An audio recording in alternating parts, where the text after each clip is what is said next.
Very good evening to all of you. I hope I'm audible to even the last person. I've been given just about 20 minutes to make a presentation because I wasn't not aware of the format. I probably have more material that I can cover in 20 minutes. So I'm going to skip some of those. But fundamentally, I'll touch upon a few things which are about the electronic election system, which are beyond the machine, that is EVM, and then I'll move to the technology. I'll cover those other things in just about 2 to 3 minutes to begin with, just to give the lay of the land. And the reason I'm calling it that electronic election system is because the election process starts now with the electronic vote. Our vote has turned electronic, and the election process ends with the electronic counting of the votes. So all the steps in between, sadly, however, have remained the way they were when we were using ballots. And this hybrid is also creating a lot of problems, because in electronic system, as you know, if you use a credit card, you expect the receipt in the electronic format, you expect the statement to be in the electronic format, and you expect the balance to be reflected in the bank in the electronic format. You don't expect suddenly a receipt which says on paper but nothing in electronics. Just an example. So that hybrid system creates a lot of problems. There are three essential aspects: the technical, the administrative, and the societal. I'm going to leave out all the other aspects, and we are going to focus only on technology today. We'll go to the briefly to the duties of the Election Commission of India, because I think they are severely under question today. The conduct of the election has to be transparent, fair, and time bound, because in many places elections are not conducted in a time bound manner.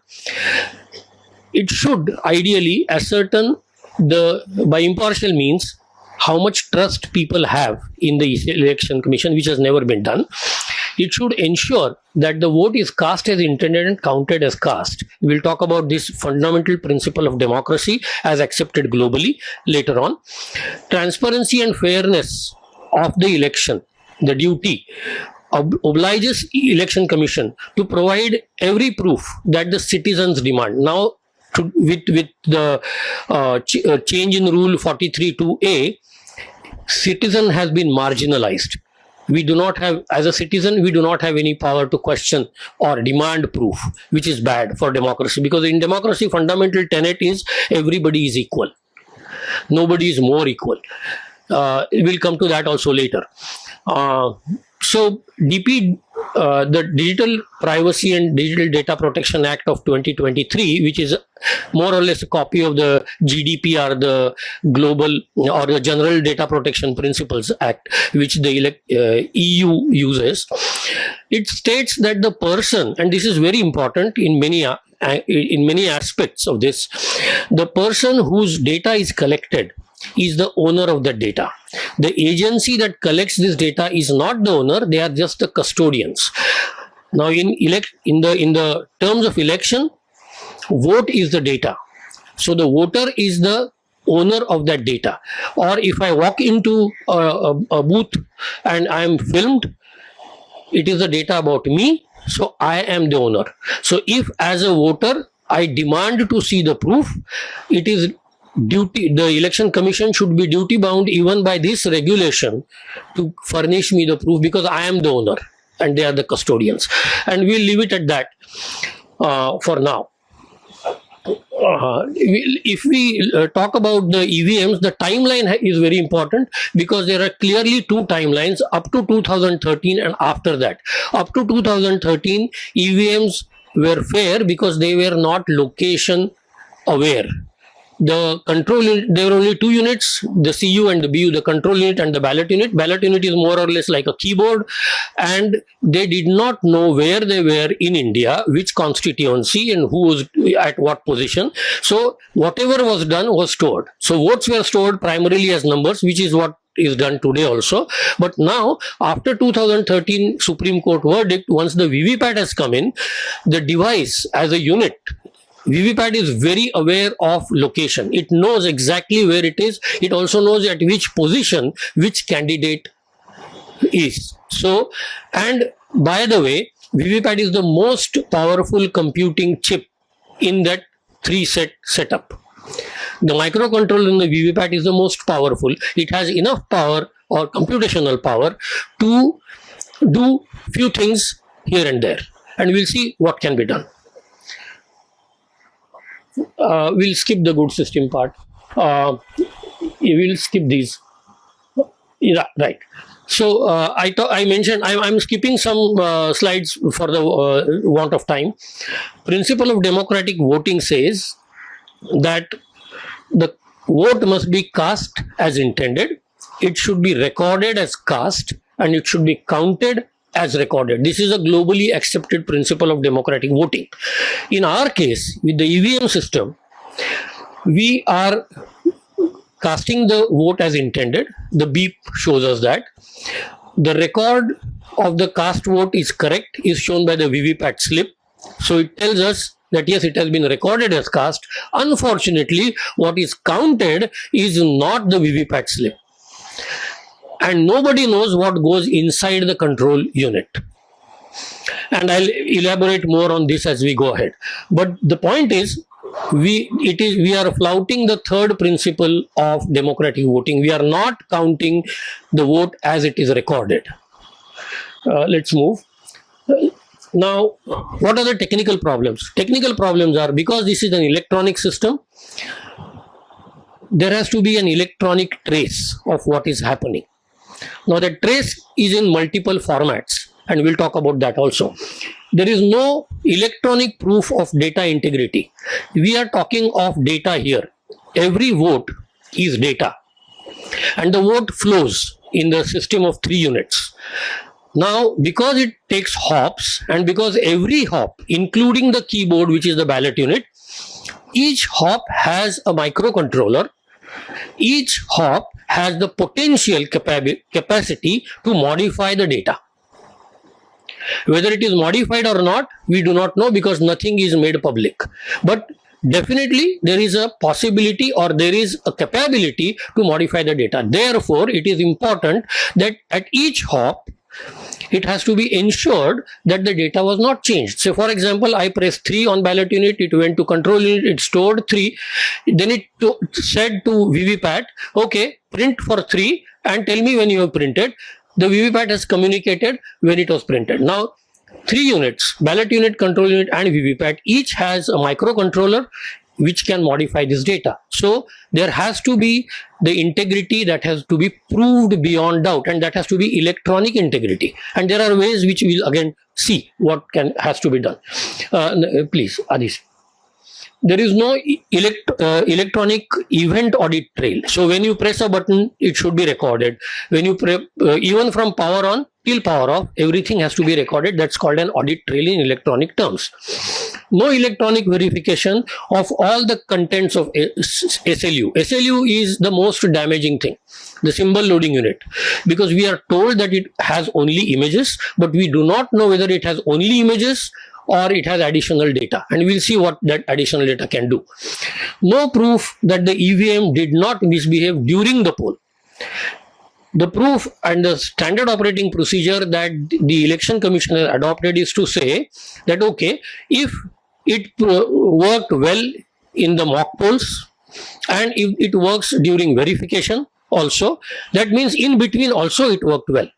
I'll give you a simple example. If you make a call and that call is put through correctly to the person you want to dial, you make another call, the next call, and it is wrong connection. So you cut it, you make third call, and the third call gets put through again correctly. Does it mean to say that the second call never happened? that the wrong connection never happened? Wrong connection did happen. Just because in the past and now it is not connecting incorrectly doesn't mean that it did not connect incorrectly. It did. And therefore, the proof has to be that it did not misbehave on that particular day. That is the most important thing, which Election Commission has failed to prove so far. Even the standard operating procedure that the Election Commission has submitted to the Supreme Court for that 5%, for the second and third placed candidate, that SOP, and I have raised this objection to even to Election Commission through a letter. I always keep on filing RTIs, which I'll show sometime if we have the time. The kind of responses I get are, we cannot answer this question because you have framed your own question. I've still not been able to understand what that really means. I will always ask my own question, right? And that's what is expected. But this is a written answer that I've got to 3 RTIs so far. But anyway, that's what it is. So let's move next. In the electronic trace, what can be done? I'm going to go a little technical. If you think that I'm getting too technical, please stop me. I'll stop. Every electronic device in the chip has an ID, and globally that ID is supposed to be unique. So essentially every BU, every CU control unit, and every VVPAT will have a unique ID. Now those unique IDs need to be maintained. There is no geolocation. We use GPS every day. We share live location every day. Live location sharing chip, GPS chip, is available for 220 rupees on Amazon.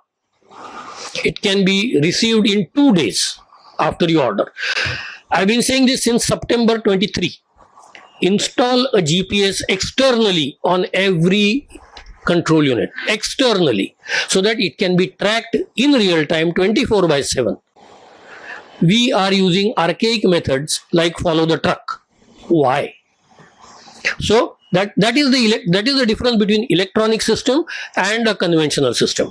So that's what I was referring to. No device pairing. We use pairing again every day. We pair with Bluetooth speakers to hear songs.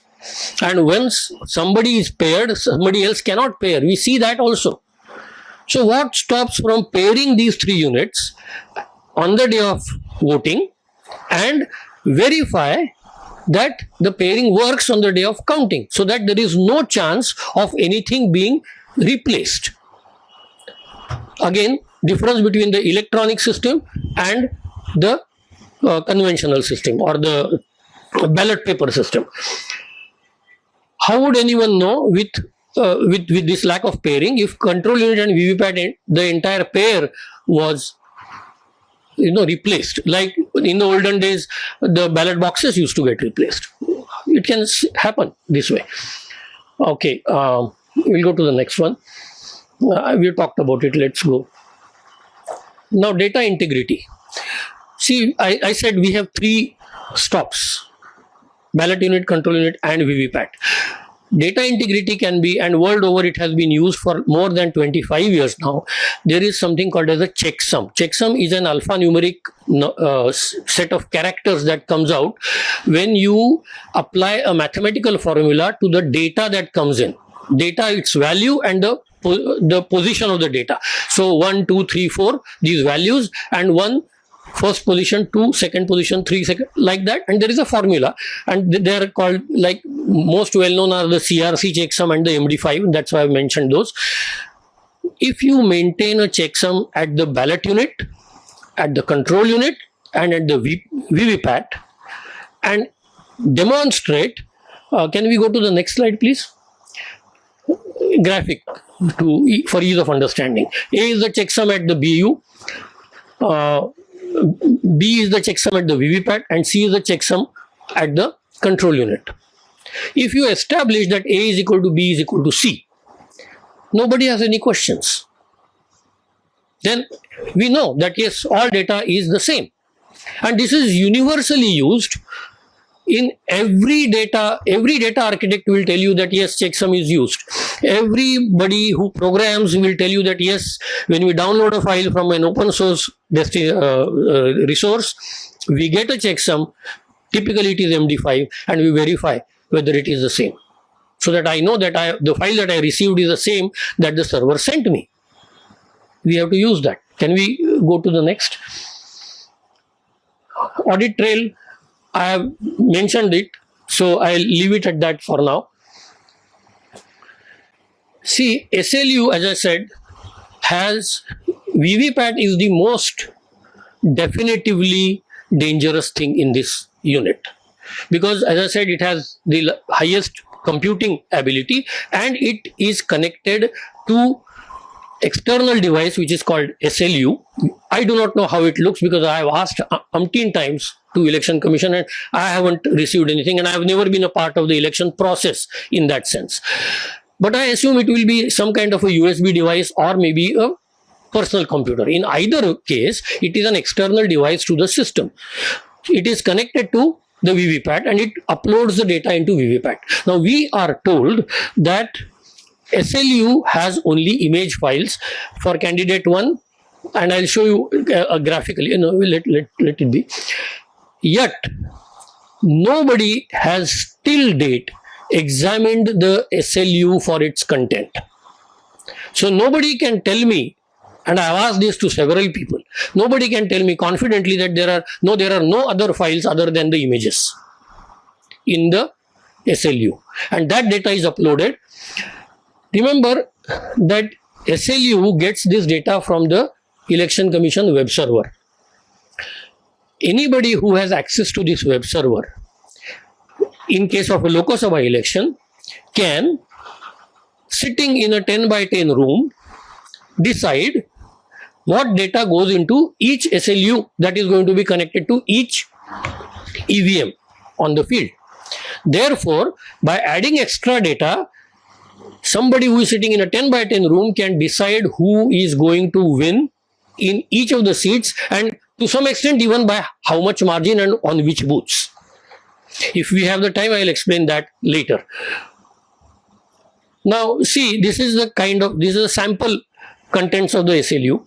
Data for first candidate at position 1, picture1.jpg, picture2. And this is what the Election Commission manual says, that there are only image files. Can we go up? No. Yeah. Now this extra data, date.txt, time.txt, number.txt and end.txt, we do not know whether it exists on the SLU and whether it is fed. Now I can always write a program, and I have given a pseudocode after this. VVPAT can read all that extra data, and you can't see the dates, but anyway, I have put a date 20 because it was about Maharashtra election, 20 November 24. I have put the time of 11:59, 1 and 3. 1 is the number of the candidate which is to be favored, and 3 is every third vote has to go to that candidate. That's how the program can be written earlier itself. I mean, it doesn't have to be reprogrammed, no malware has to go in, nothing. The program has been written. I'll give you an example. The program we use cars every day, and modern cars, the lights come on automatically when the ambient light goes down. The program in the car is written already that if the level of the light goes below a defined level, the headlights will come on. No new program has to be written. The data comes in from outside and the program in the car reacts to it.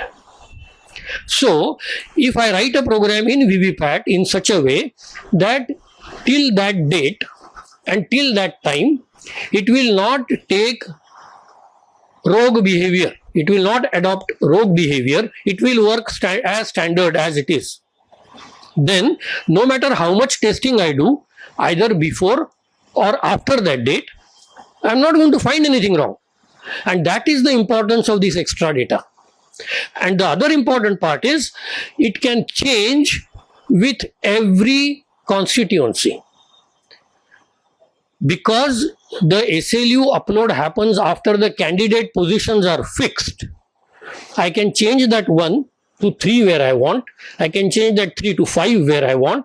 And if I know that this constituency is going to be very comfortable for me, I can replace that 3 by 5 or 6. Or if it's going to be tight, I can replace it by 2. So every constituency will show you a different behavior. More so, we see every day nowadays, in some part of India or somewhere, wherever there is uprising or danga fasad, internet goes down. What happens? How does it go down only in that area? Because the servers in that area do not service the requests. Now, if I am sitting in a 10 by 10 room and I know that, let's say in a constituency, there are 100 booths and there are 10 people who are going to go to those 100 booths, and I tell them, okay, you divide yourself in 3, 3 and 4. The first 3 will download the data between 9 to 12, second 3, 12 to 3, and the last 4, 3 to 6. I'm just taking an example. I can decide, I can change the values. First is I can decide the other ones don't get access to that, other than the allotted time, and I can change the values in between. So even in a constituency, booth by booth, the voting patterns will change sitting in a 10 by 10 room. This is the problem. Now let's go to the next. This is a sample code where it's called pseudocode because it's more readable than the actual code, and that's why I adopted this. So what it will do is, when you power it on, it will check whether all the devices are connected properly. If it is not, then it will give a beep and stop. If it works, then it will initialize all the variables. It will list the uploaded files. Now where it lists the uploaded files, it will remember the number of files, how many are there. Then it will read the uploaded images, because we know that images are JPG type. So it will know how many images. It will remember that also. So if there are 10 files and there are only 6 images, it knows that there is extra data available.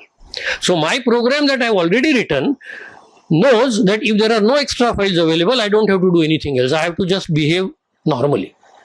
But if there are extra files available, I have to take that data, and then the program will automatically work like that. So that's what this program does. We will not spend more time on this. We'll come back if required. If anybody is interested on this pseudocode, please approach me. I'll be more than happy to discuss it. Oh, okay. Sorry. I have only 3 minutes. So this is the biggest problem. Election Commission says there are 2 copies of votes in the control unit. This is in their documentation. And I have asked in RTI, when are these copies made and how do you ensure that they are identical? I haven't gotten any response, not surprisingly, but leave it at that. Now the problem is, imagine this. Can we go to next slide and then I'll come back to this. See, the current EVM arrangement is, ballot unit is there, voter goes, presses, votes for Apple, it goes to VVPAT, VVPAT prints Apple, he sees the slip, but VVPAT tells the control unit to print, to store banana. Now, the Apple is saved in the first place. There are 2 memory units or 2 memory storages. That's what ECI tells us. The first one, M1, has saved the right data. That's how it was pressed. The second one has stored the manipulated data, and nobody knows about this. Now, the more desirable arrangement that they should have done when they designed the VVPAT was, they should have connected the VVPAT and control unit to the ballot unit, because it has a microcontroller, it could talk to both. So that technical argument that it could not talk is not right. It could have talked, and then there was no question of VVPAT telling anything to control unit at all. So we will go to the next slide, and again I'll come back. Next. This is the flow that of information that Election Commission has published. What does it mean? Let's go to the next slide. This is again an animation. I just would like you to see. See, the control unit asks the ballot unit, be ready to receive vote and tell me when it is done. So ballot unit says, okay, I'm ready. Somebody comes, presses a button. Let's say press 3. Ballot unit tells the control unit, I have received 3. Now control unit tells the VVPAT, print slip for candidate 3 and tell me when it is done.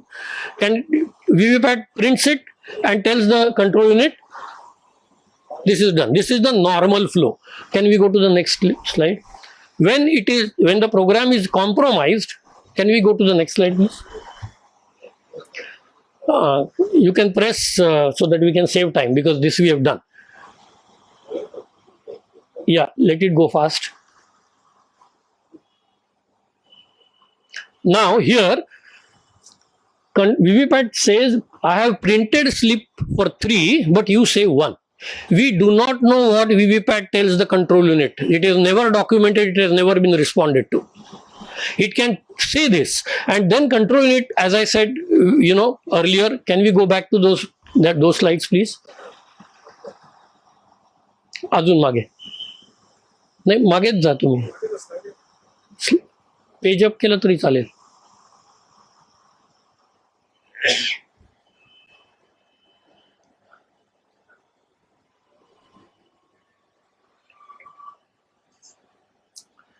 Okay, so we'll see that. So the problem is, now we do not know when the counting officers press the count button, are they told that you press count when the results are announced once and the display will come, and that time याच्या आधीचे नाही ती नाही ही sorry he file, and we do not know whether that one press shows the manipulated data so that the result is given on that manipulated data, and if it comes to verification, the verifying officers are told you press maybe the count button twice, or result and count, or count and result, or some combination, and that time it shows the contents of memory 1, which will always tally with what is printed on the VVPAT. Therefore, it will never be caught. You will always feel that yes, VVPAT and control unit are showing the same numbers, but the results are unexpected. Now, is there a solution? I'll stop here, just suggesting a solution. There are so many other points. We can talk about it later. He's been waiting. You may, in fact, suggest the solutions briefly. Yeah. So, I'll just suggest VVPAT and yeah. Okay. Open the floor to the questions subsequently. Okay. So, is there a solution to this? Yes. Will the candidates ever come to know whether this happened? Yes. And what do they have to do? Okay. When they pick up randomly the 5 EVMs for verification, the EVM means the control unit